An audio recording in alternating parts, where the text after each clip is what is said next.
Ray lived alone on a floating research station called Outpost Theta 9. It was small, cold, and quiet. Just him, a coffee machine, and a lazy robot arm that never worked right. He spent most of his days fixing things, watching old Earth movies and talking to himself. No visitors, no calls, no danger. Until one morning something strange happened. The station's alert system beeped. A signal was coming in from deep space. Ray rubbed his eyes thinking it was a glitch. But the signal came again, clearer this time. A voice, soft, shaking, and not human, spoke through the radio. "Let's make baby, please." Ray froze, staring at the speaker. "Did I just hear that right?" he whispered. He hit replay, and the same voice repeated the sentence. It sounded like a child, or someone trying to speak English badly. Was it a prank? A corrupted message? Still, the voice felt real. Scared and urgent, he couldn't ignore it. The signal was getting stronger. He checked the radar and saw a small pod heading straight toward the station. No identification, no known engine type, no weapons. It was spinning slowly like it was damaged. Ray activated the docking arm, guiding the pod gently into the hangar. Steam hissed as the doors opened. Lights flickered overhead. Ray stood back, holding a scanner in one hand, a wrench in the other, just in case. The pod door creaked open from inside. A small figure stepped out. She was no taller than his waist. With glowing blue skin, silver white hair, and large shimmering eyes, she wore a strange cloak made of thin, shining threads, torn and dusty. She looked around, saw Ray, and smiled. Then she spoke, her voice trembling. "Let's make a baby." Ray blinked, shocked. "Wait, what?" he muttered. The girl tilted her head, then pointed at his chest and repeated, "Please. Let's make baby." Ray's mouth opened, then closed. He stared at her, unsure if this was real or some weird dream. "I think you're having translation issues," he said, slowly stepping closer, but the girl didn't back away. She took a small device from her cloak and placed it on her neck. The device buzzed softly, and her voice became clearer. "I come from far world," she said. "I am last. I need help. We need baby to live." Ray felt a chill run through his spine. Was this real? Was she asking for reproduction? He shook his head, trying to stay calm. "Let's slow down," he said. "Who are you? What's your name?" She placed a hand on her chest. "Luma," she said. "I'm from Sylar 3. It is gone. All gone." Ray's heart sank. Sylar 3 was a planet destroyed in a silent war years ago. No survivors were ever reported, but here she was, a living, breathing alien girl from that world, and she had come to him. "Why me?" Ray asked, his voice softer now. "Why send a message like that?" Luma looked at him, her glowing eyes filled with pain. "Because you are last hope," she whispered. "You're kind. Strong DNA, you can save my people." Ray sat down slowly on a nearby crate. Everything felt too much, too fast, but Luma didn't stop. She pulled out a strange glowing crystal from her bag. "This is life seed," she said. "It needs you. Not touch, just give drop. It will grow." Ray couldn't believe what he was hearing. But before he could respond, the station lights flickered again. An alarm screamed through the walls, proximity alert. Something else was approaching the station. Ray ran to the control panel and gasped. A large black ship was coming in fast, silent, deadly, and marked with unknown symbols. He turned to Luma. "Is that ship after you?" he asked. She nodded slowly, fear in her eyes. "They kill all of us. I ran, I hide, but they found me." Ray's hands trembled as he locked down the doors and activated shields. Suddenly, this wasn't just about one strange message. It was about life and death. For her, maybe for more. The girl who asked to make a baby wasn't joking. She was running for her life, and now he was part of it too. Ray couldn't stop pacing the floor as red warning lights blinked above his head. The strange ship outside the station wasn't answering any calls. It just floated there, silent, black, and waiting. Inside the room, Luma sat quietly, her legs folded, eyes fixed on the glowing seed crystal in her hand. She didn't look scared anymore. She looked focused, like she knew what was coming. Ray took a deep breath and sat across from her. He needed answers, and fast. "Okay," he said. "Let's try this again. Who exactly are those people? Why are they chasing you? And why me?" Luma looked up, her translator glowing softly on her neck. "They are called the Purge," she said slowly. "Machines, part living, part death. They destroy what cannot be controlled. They killed my people because we could make life without them. Ray blinked, confused. Make life? You mean babies? Naturally. She nodded. Our kind created new generations with energy and bonding. We never needed machines, but now, we are weak. She raised the crystal slightly. This seed is last one, she whispered, but it needs human spark now. Your spark? Ray rubbed his face with both hands.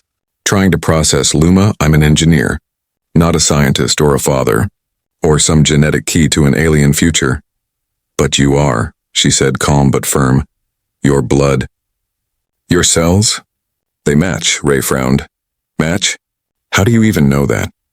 Luma reached into her cloak and pulled out a small bracelet with blinking lights. This scans DNA, she said. I scanned you when I arrived. It said you are compatible. Ray leaned back against the cold wall, shocked. He had heard stories of alien experiments, strange tech, even hybrid programs, nothing confirmed. But this was right in front of him, and it looked like a scared little girl with a glowing gem in her hand. You don't have to do anything, Luma added, sensing his discomfort. The seed just needs a drop. Just one drop of your blood. Not a child. Not now. Only beginning. Ray looked at her, trying to read her face. She didn't look like she was lying. In fact, she looked desperate. Like this really was her last chance. But still, he wasn't ready to give away his blood to some glowing rock without knowing what it did. Before he could answer, the station shuddered. Something had hit the outer hull. The purge ship was sending drones. Ray could see them through the camera feed. Black spider-like machines crawling over the surface, searching for a way in. Damn it, Ray muttered, jumping to his feet. He started typing commands into the panel, locking secondary hatches, sealing tunnels, activating internal defenses. Luma stood beside him, watching silently. You are brave, she said softly. But they are many. Ray nodded. Yeah, well, I'm also stubborn, he replied, forcing a smile. I don't like bullies at my door. Suddenly, one of the vents burst open across the room. A drone dropped in, its red eyes glowing, sharp limbs twitching. Ray grabbed the nearest tool, a metal rod, and swung hard. Sparks flew as the drone hit the ground, legs twitching, smoking. Luma picked up the glowing seed and ran toward Ray. They know the seed is here, she said. They can smell it. Ray looked at the broken drone, then at the girl. He had a choice now, let her be taken or believe her. He looked into her eyes and saw something real. Not danger, not a trap, but hope. All right, he said, pulling out a small blade from his toolkit. One drop, just one, he pricked his finger, and a drop of blood fell onto the crystal. It pulsed, glowing brighter, changing colors. Humming like it was alive, Luma gasped, her hands shaking as she held it close to her chest. It's working, she whispered. It's really working. But there was no time to celebrate.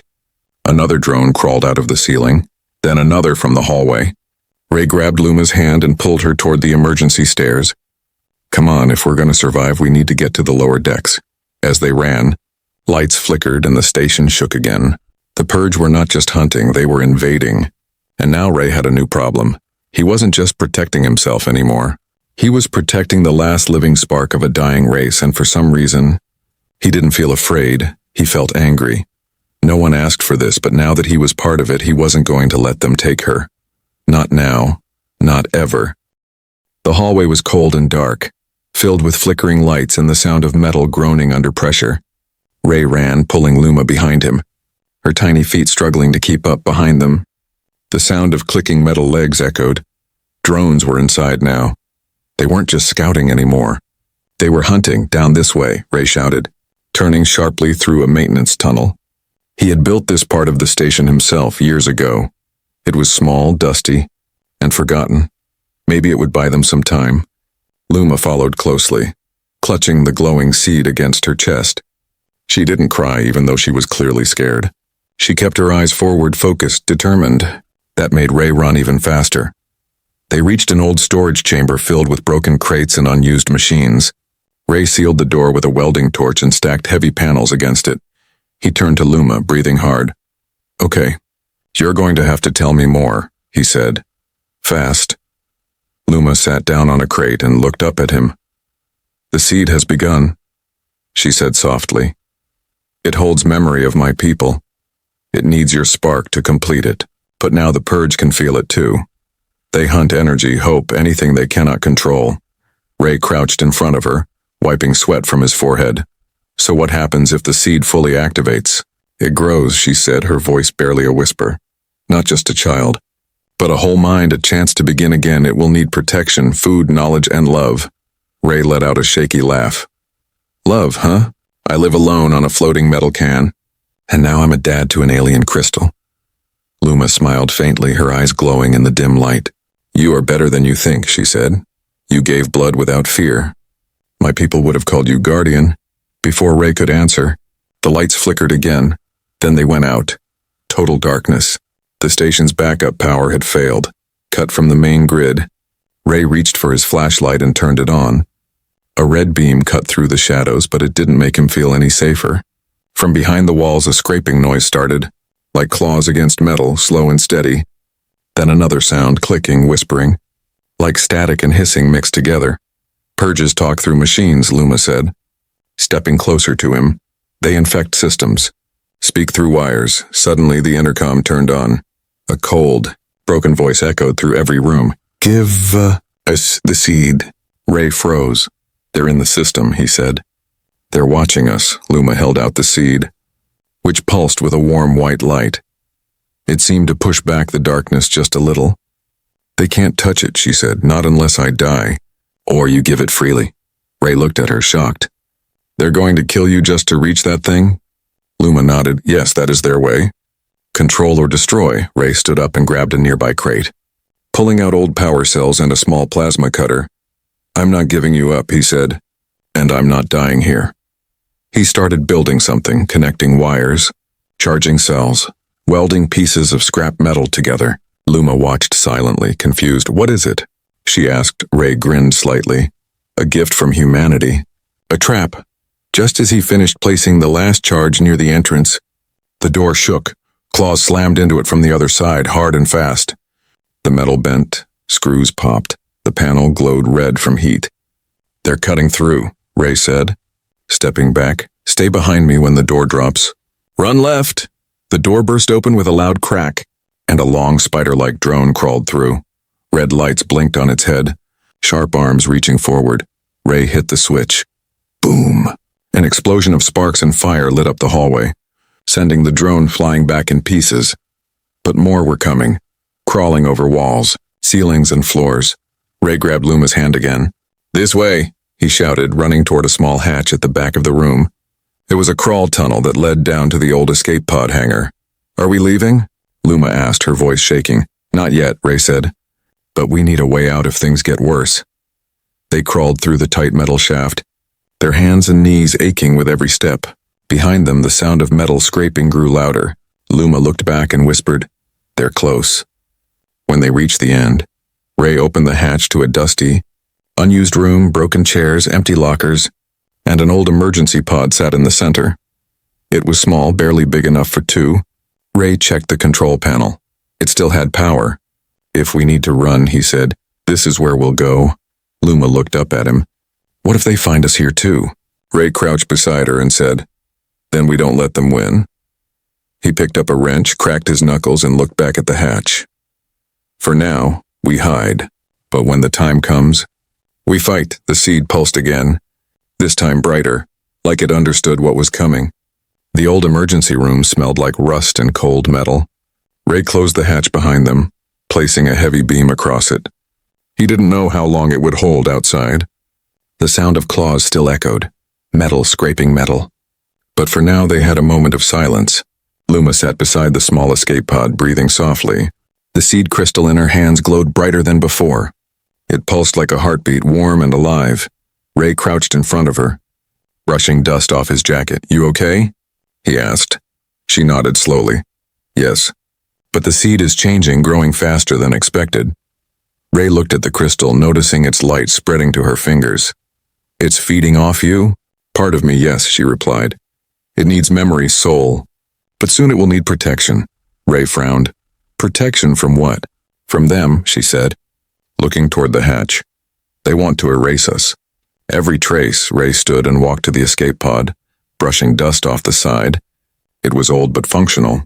He had helped install it himself years ago. Not meant for comfort, just survival. He powered it on, and to his relief, the screen lit up green. Still works, he muttered.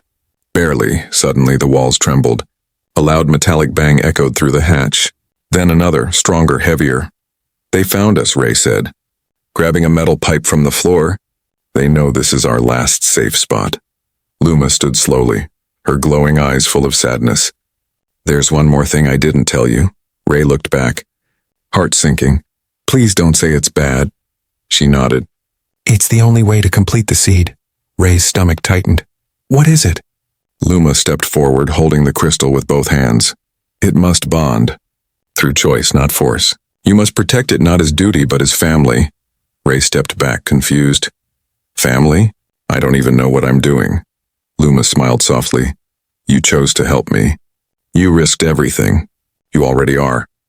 The banging on the hatch grew louder. Pieces of metal bent inward. Sharp claws poking through. Ray turned back to the pod. If we launch now, maybe we make it to the surface. If the purge don't shoot us down. They will, Luma said, unless we give them what they want. Ray spun around, eyes wide. You mean surrender? That's not happening. Luma shook her head. No, not surrender. Distraction. She walked to the corner of the room and pressed her hand against the floor. A hidden panel clicked open. Inside was a small sphere filled with pulsing red light. Ray stepped forward. What is that? Luma looked at him with steady eyes. A memory bomb. It creates a false seed signal. They will chase it. I can send it far from here. Ray realized what she was saying. You want to trick them? Yes, she said, but it will only work once. And I must activate it manually.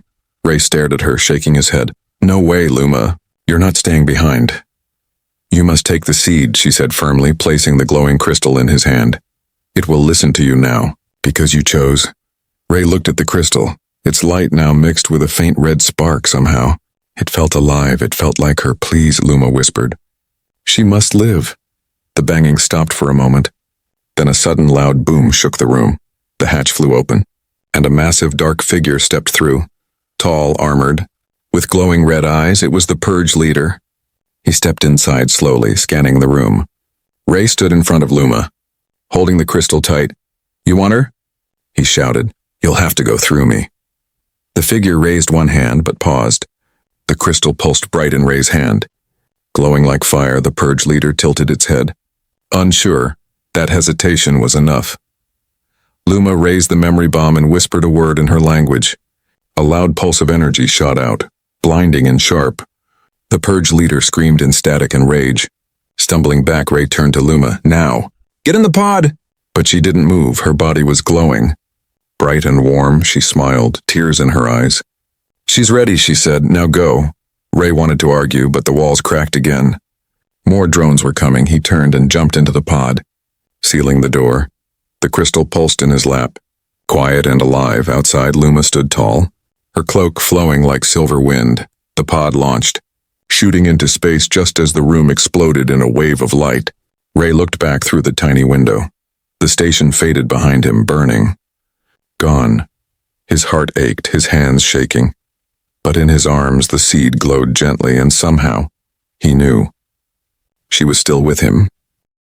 Ray sat in the tiny escape pod, his face lit only by the soft glow of the crystal in his hands. Everything around him was dark, cold, and silent. He had escaped the burning station, but he didn't feel like a survivor. He had left Luma behind, and he didn't even get to say goodbye properly. He looked down at the crystal resting in his palms. It was still pulsing gently, white light mixed with a faint blue shimmer. It was warm like a heartbeat, and somehow he could feel something inside it, a presence, maybe her voice, or her memory. He didn't know what it meant, but he knew this was no longer just a piece of tech. It was alive. Outside the pod, stars blinked in the black void of space. The pod's navigation system blinked red, no destination, no signal drifting. Ray had no idea where he was headed. But one thing was clear, he couldn't go back. The purge would be looking for him, and now he carried something they would stop at nothing to destroy. Suddenly the crystal in his hands grew brighter. It pulsed faster, glowing hotter, and a soft hum filled the cabin. Ray's eyes widened as small particles of light floated into the air. The crystal cracked, not like something breaking, but like something hatching. The top peeled open gently. Releasing a soft mist from the center, a glowing form began to rise. Small, fragile, and shaped like a child. Ray held his breath. The light faded slowly, revealing a tiny alien girl, barely the size of a baby. She had faint silver hair, blue skin like Luma, and eyes that shimmered with gentle light. She blinked, looked up at Ray, and reached for his face with her tiny fingers. "D," she whispered. Ray gasped, his heart pounding. He didn't know why, but tears filled his eyes. This little being called him Dad. And in that moment he felt something stronger than fear, stronger than pain. He felt love. He wrapped her gently in a soft cloth from the pod and held her close. "You're safe," he whispered. "I promise. I'll keep you safe." The child curled against him. Breathing softly, the lights in the pod flickered, and the navigation screen turned green. A new message appeared. Autopath engaged. Nearest life-supporting planet. Course locked. Ray stared at the screen, confused. "Luma," he whispered, "did you do this?" The child opened her eyes and touched the panel with one glowing finger. The pod adjusted course and the engines hummed softly. Ray watched in silence as the stars shifted outside the window, wherever they were going. She was guiding them. Hours passed, maybe more. Ray didn't sleep. He just held the child close and watched the glowing patterns dance across her skin. She wasn't like any human child. She didn't cry, didn't fuss. She looked around with wide, curious eyes touching the walls, the seat, Ray's chest, and every time she touched something, it lit up softly, like she was bonding with it. Learning, Ray finally spoke. "I need to give you a name," he said gently. "Can't call you Seed forever." He thought for a moment, then smiled. "Nova," he said, "because you're a new star. A new beginning." The child blinked, smiled, and reached for his face again. "Nova," he repeated. "Do you like that?" She giggled softly. Ray chuckled, feeling warmth he hadn't felt in years, even out here in space. Even after losing Luma, he didn't feel alone anymore. Suddenly, the pod system beeped. Proximity alert. Ray jumped, placing Nova carefully in the seat beside him. He looked at the screen. No ships, no purge, just a planet. Large and green coming into view. Atmosphere detected. Life signs confirmed. It wasn't Earth, but it was livable. As the pod began its descent, Ray braced himself. "Hold on tight, Nova," he said, gripping the controls. "We're going home." "I hope." The pod shook violently as it entered the atmosphere. Flames danced outside the window. Alarms beeped and the cabin rocked. Nova stayed calm, watching the sky with wonder in her bright eyes. She wasn't scared. Ray took strength from that. This child wasn't ordinary. She was something new, something powerful. The pod landed roughly in a thick forest, trees snapping under the weight. Smoke rose from the sides, and steam hissed from the vents. Ray kicked the door open and stepped out. Carrying Nova in his arms, cool air touched his face, and strange birds chirped in the distance. He looked around. Tall trees, soft grass, glowing flowers. It was peaceful, untouched. Nova reached for a flower and it bloomed in her presence, glowing gently. Ray watched, stunned. "She's already changing this world," he whispered. Then a shadow moved in the trees. Ray froze, holding Nova tight. Were they alone, or had something followed them? Ray stepped slowly away from the pod, his boots sinking into soft moss. He held Nova close, her small glowing hand resting on his chest. The forest was quiet, but not empty. He could feel it, like eyes behind the trees. Something was watching them. Nova didn't seem afraid. She looked around calmly, blinking at the sunlight peeking through the leaves. Her skin shimmered faintly in the light, almost blending with the glowing flowers. Ray whispered, "Stay quiet." "Little star." He scanned the area. Trees taller than anything on Earth. Bark covered in soft blue vines. The air was thick with sweet, strange scents. He reached for a branch and broke off a piece, checking it wasn't poisonous. Then he heard it. A branch snapped behind him. Ray turned fast, eyes sharp. Nothing there. But the sound of footsteps echoed again, this time to his left, slow, careful, circling. He backed up toward the pod, keeping Nova shielded with his body. "I don't want trouble," he called out. "We just landed. We're not enemies." For a moment. Silence, then movement. Figures stepped from the shadows between trees, tall, thin beings with long limbs and glowing markings down their arms. Their faces were smooth with no mouths, only large silver eyes. They didn't carry weapons, But they moved with precision. They were not animals. They were intelligent. Ray didn't run. He stood his ground, his voice steady. I'm human. This child and I are refugees. One of the creatures tilted its head, then raised a hand. A soft sound came from its chest, a musical hum. Nova responded by raising her own hand, her fingers glowing. She hummed back, perfectly matching the sound. The creatures stepped closer, slowly. Ray looked at Nova in disbelief. You understand them? Nova nodded, her small face calm. They are listeners, she said softly. They do not speak with voice, but with soul. Ray didn't fully understand what she meant, but he could see they were not hostile. One of them touched Nova's hand and a wave of light passed between them. Then it stepped back and made a slow gesture, an invitation. Ray looked at Nova. What do you think? Should we follow? Nova nodded again. They know we are not like the Purge. Ray took a deep breath and followed the beings deeper into the forest.